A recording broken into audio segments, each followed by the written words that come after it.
Hello, Danvers, and welcome to Community Connections. Now, this is different than our regular Community Connections, which we do on an annual basis.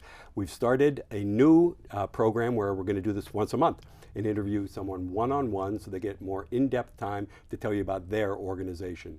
And I'm joined today by Hope Watt-Bucci from North Shore Pride. Welcome, Hope. Hi, John. Thanks for having me. Oh, pleasure. Thanks for joining us today. Absolutely. So tell us all about North Shore Pride. You founded the organization a while ago, right? I did. I founded North Shore Pride in 2012, and I founded it as a result of hate crimes against our community, the LGBTQ plus community here on the North Shore. So I had witnessed several myself. I had heard complaints from community members, and I thought, you know what, we have to do something. You know, somebody has to do something. We had, at that point, we had Boston Pride, which was the largest pride organization for our community. And so got some like-minded people in our living room and started talking about what could we do, and North Shore Pride was born. I remember that the people that were present, you know, we pulled, you know, dollar bills and $5 bills out of our, talk about grassroots, John, right? Out of our pockets, we put it in a bowl, and that was enough to get us registered with the Commonwealth, and do the paperwork for the nonprofit status, and North Shore Pride was born. That's great. It's important to be a 501c3. Yes. That helps you so much in your fundraising efforts and everything. People feel so much better giving money to you that way. Oh, absolutely. So, yeah, it's good you started that way instead of needing to go that way. Oh, no, absolutely. And we purposely chose C3 as opposed to C4, right. You know, which involves, you know, endorsements of political candidates and all that, because we truly just wanted to focus on our community when we started in 2012. To make sure that with our mission, which if you read our mission statement, it really hasn't changed that much since 2012. It really is focusing on the education and advocacy on behalf of LGBTQ plus persons here on the greater North Shore area. And that's been our mission since the beginning.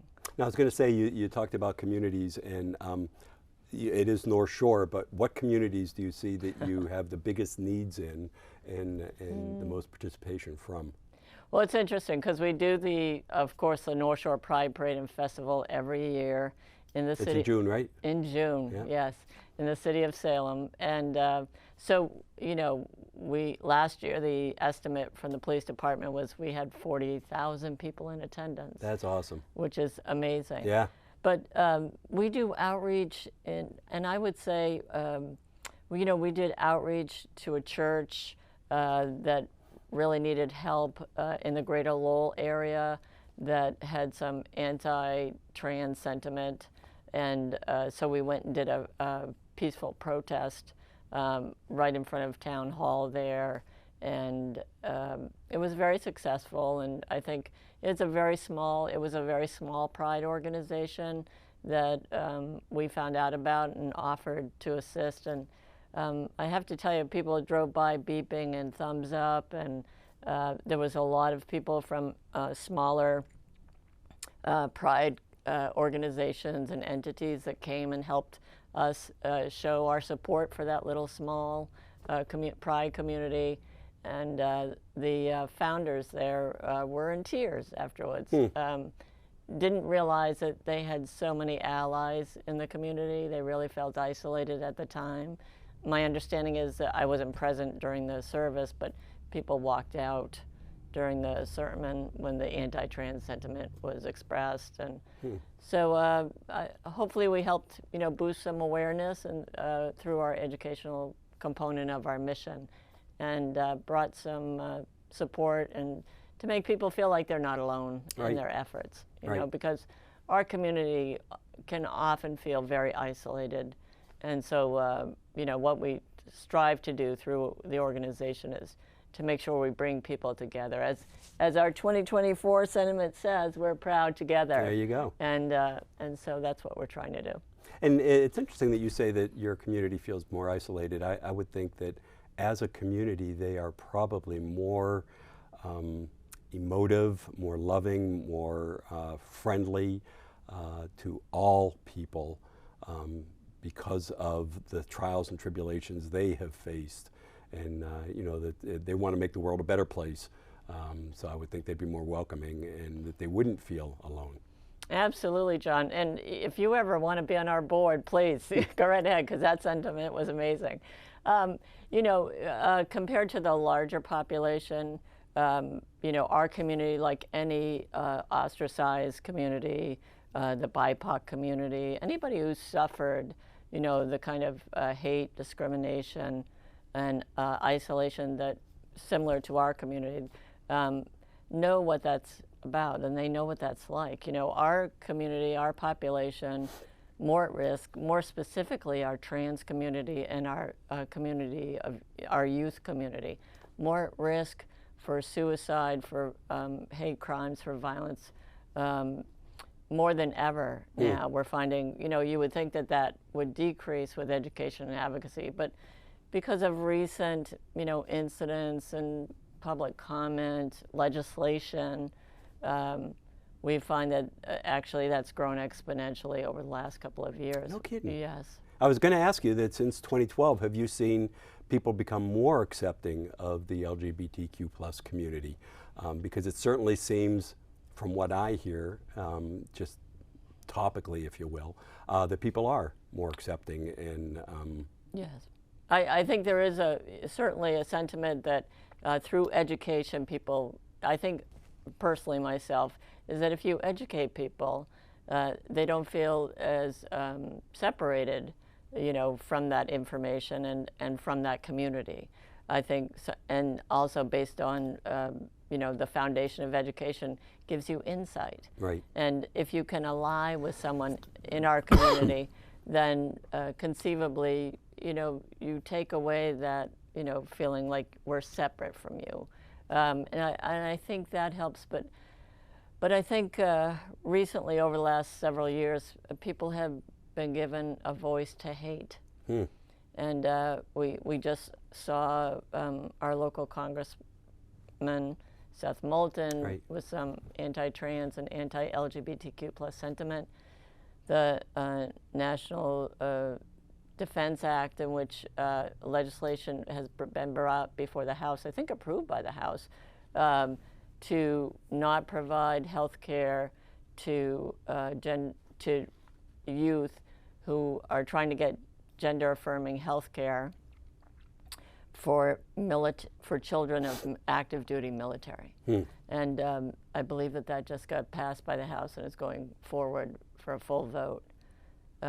That's amazing to me that there are currently, I think, 43 bills, anti-LGBTQ bills throughout the, you know, the United States of America that are currently have been passed. There were over 400 that were proposed. Wow. And I think we're somewhere around 43, maybe with this one, 44. And how active are you in dealing with the legislation and trying to convince people to do what's right? Well, it's interesting because we stick to our mission. You know, we're an apolitical organization. We talked about a C3 versus a C4. So we, what we try and do is, you know, increase our visibility, provide more programming, and stay on that line of our mission of education and advocacy. And we find that that's most helpful for us. We stay in our lane. We make sure we don't support any candidate or anything like that. But. And speaking of education, it's funny, I think that children, especially younger children, elementary school age, they believe what their parents project. So if their parents are biased or bigoted, they tend to carry that forward. And I would think education in the schools is a vital aspect of your mission, because the younger you can correct their mindsets, if you will, that we are all the same, no matter what our sexual orientation, skin color, political aspirations, whatever, we're all people. We're all here together.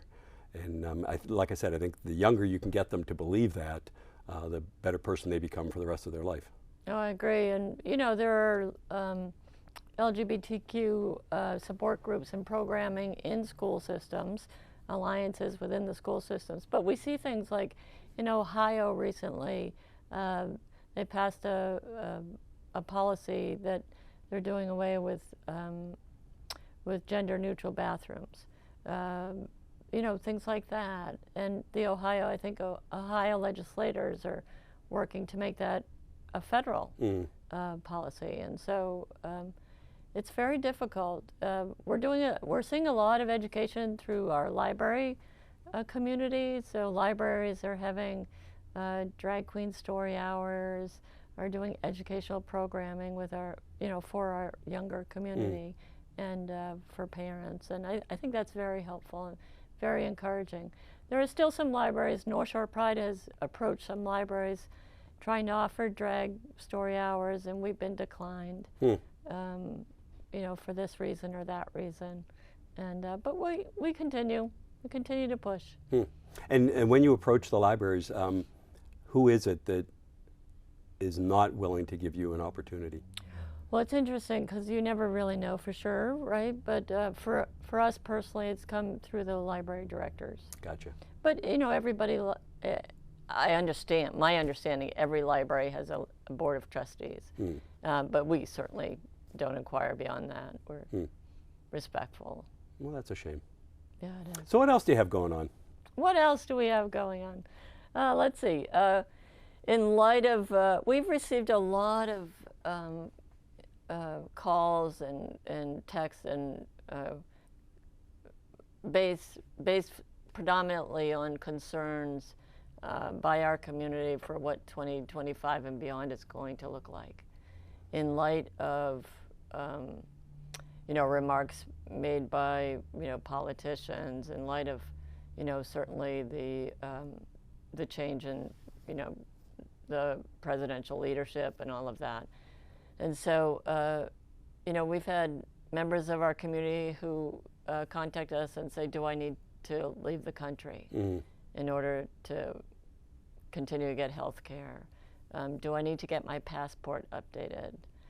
You know, which is, you know, to me, very, you know, and to the board of North Shore Pride, very concerning. Right. And so what we've done is we're developing a program that we hope will occur in January. And we've asked a group of panelists who represent various occupations, businesses, associations, and services, such as, you know, legal entities, social entities, healthcare industry. We've asked the governor herself and the lieutenant governor to be the keynote speaker for that panel. So if you're watching, Governor and Lieutenant Governor, please, we're waiting to hear from your office, so we look forward really to having you join us. So that will be held at the Cabot Theater in Beverly. Oh, nice. And we're hoping that that we'll get some, you know, our community will be able to get some answers and some guidance. And so that's our primary focus right now. And then we continue, as we do every year.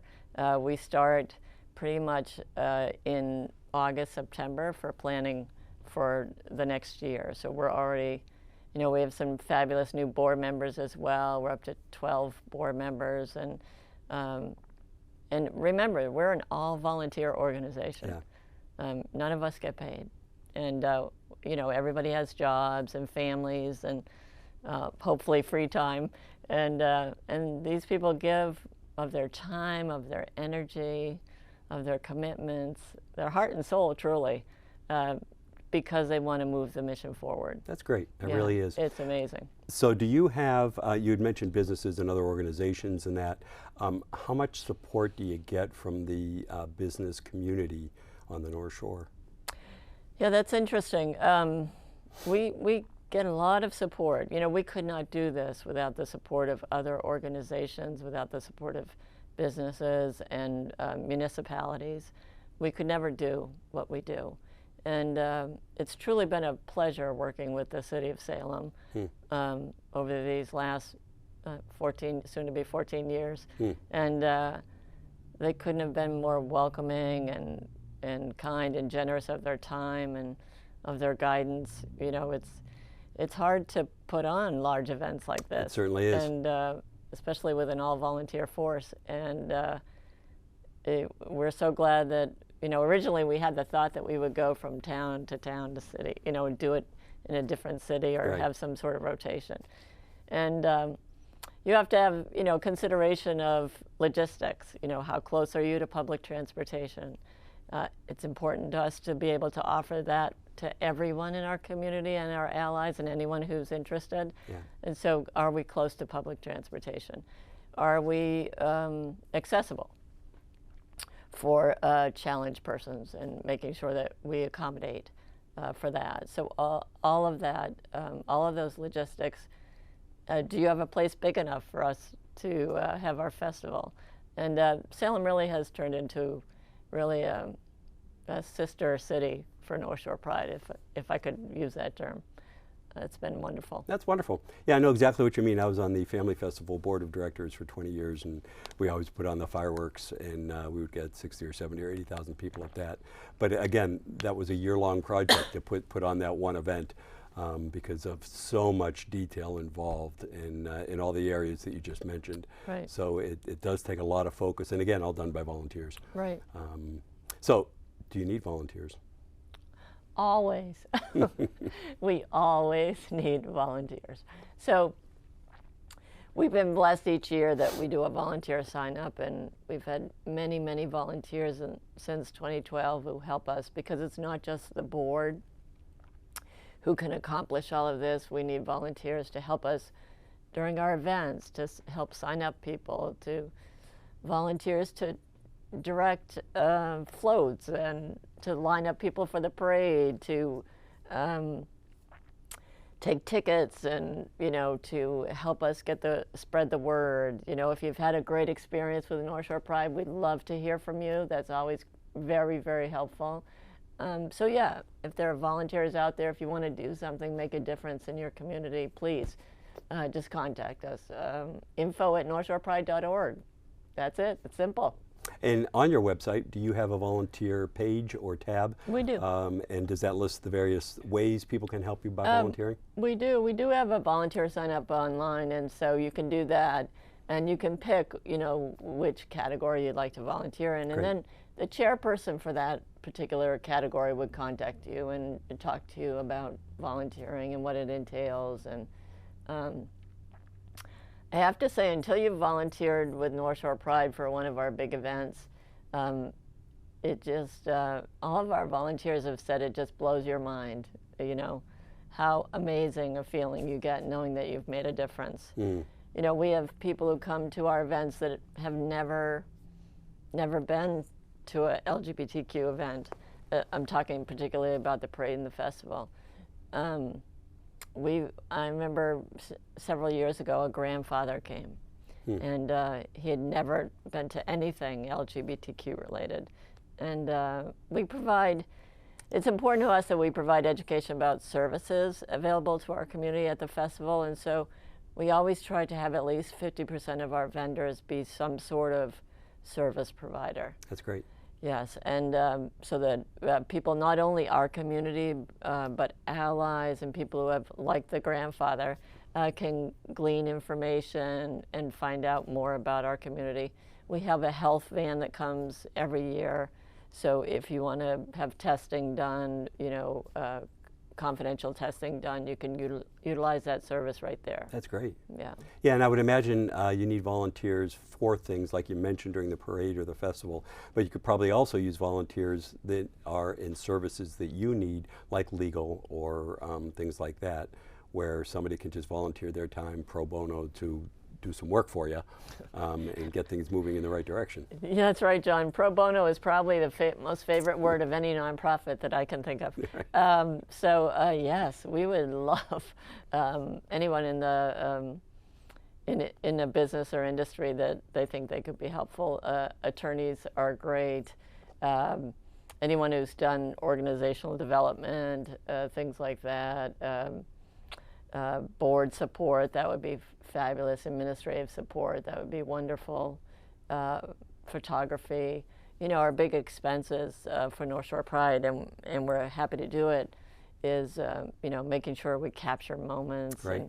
And photography. And we have a wonderful photographer who has been with us since the beginning. Marilyn's an amazing person, and so.